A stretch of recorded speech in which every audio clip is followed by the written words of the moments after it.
in the early 1950s. So this would be after World War II. And Lloyd A. Wicks Jr. was county attorney after he came home from the war. At that time, all the area around here was what they called dry. In other words, they had not had elections to permit the sale of alcohol. And the closest places I believe that you could get anything like that to drink, any kind of alcoholic beverages, would have been Amarillo, Big Springs. You had to go a long way, or over on the New Mexico border. So, kind of like in the days of Prohibition, because that was prohibited and people wanted it and they were willing to pay extra, there were guys, they called them bootleggers. And they would go and buy beer and alcohol and stuff and bring it back here and sell it for like double what they paid for it, or maybe even triple.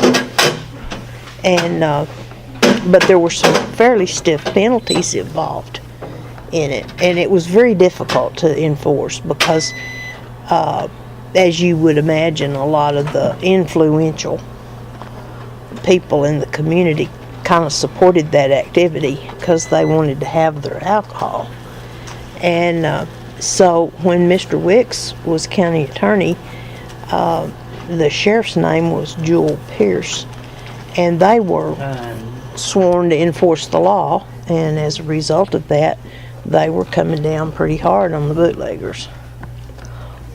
So much so that some of the bootleggers got together and offered Mr. Wicks a sum of money almost equal to his annual salary every year, just not to prosecute him. He didn't have to do anything, he just had to not do anything. Well, he was a very honest man, and that really did tick him off, that they would even try to bribe him. So he called the FBI in and got a bunch of people to help him, and they waged war on the bootleggers in Crosby County. And Jewel Pierce, the sheriff, was in the process of, he'd gotten a tip that a guy by the name of Holland had just gotten a stash in, and he had gone to arrest him, and they had not been able to find anything in his house. And so they were walking back to his car, and he saw something glittering in the bar ditch, and it was glass, and he thought it was a bottle, and he reached down to pick it up, and when he did, Mr. Holland just pulled the sheriff's gun out of his holster and shot him, killed him.